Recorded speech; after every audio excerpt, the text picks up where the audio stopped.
இன்னொரு பக்கம் என்னன்னா, இவங்க வந்து இந்தியா கூட்டணி நாங்க ஸ்ட்ராங்கா இருக்கோம் அப்படின்லாம் சொல்லிட்டு இருக்காங்கல்ல. நாங்க தான் ஆனா ஸ்ட்ராங்குன்னு சொல்லிட்டு நயினார் நாகேந்திரன் வந்து சொல்றாரு. என்னன்னா, திமுகவை மக்கள் வெறுத்துக்கிட்டே இருக்காங்களாம். பாஜக மேலதான் பாசமா இருக்காங்களாம் தமிழ்நாட்டு மக்கள். அப்படி இருக்கும்போது ஏன் அதிமுகவோட போகணும்? பாசமா இருக்காங்கன்னா தனியாவே வரலாம். பட் ஆனா பஞ்சாங்கத்தை எடுத்து பார்த்திருப்பாரு போல. அதுல வந்து என்ன போட்டிருக்குன்னா, எதிர்க்கட்சி ஆட்சிக்கு வரதான் வாய்ப்பு இருக்குங்கிற மாதிரி இருக்காமா. எந்த எதிர்க்கட்சி சொல்றாரு?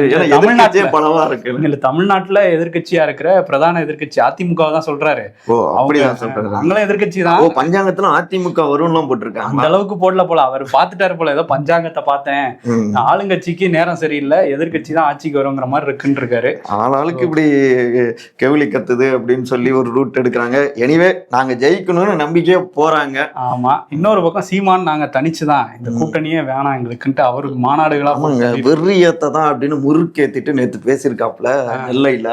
3 பங்கு வெறியோட 2026 நம்ம வேலை பார்க்கணும் அப்படின்னு மக்களே அப்படி உணர்வுபூர்வமா அவர் பேசியிருக்காரு. அதாவது கடலம்மா மாநாடு நடத்தியிருக்காங்க நேத்து. கடலுக்குள்ளையா? இல்ல, கடலை காப்பாத்தணும்னு.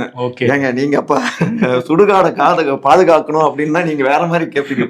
இல்ல, கடலம்மா மாநாடு கடலை பாதுகாக்கணுங்கிறது முக்கியமான கோரிக்கை. அது ஒரு நல்ல கோரிக்கை. அந்த விஷயத்துக்காக எல்லாருமே யாரோட கூட்டணி அப்படின்னு சொல்லி பேசிட்டு இருக்காங்க. ஆனா நாங்க வந்து கடலோட நாங்க உணர்வு பூர்வமா இது ஒரு அறிவு பயணம், நம்ம இயற்கையை பாதுகாக்கணும் அப்படின்னு சொல்லியிருக்காரு.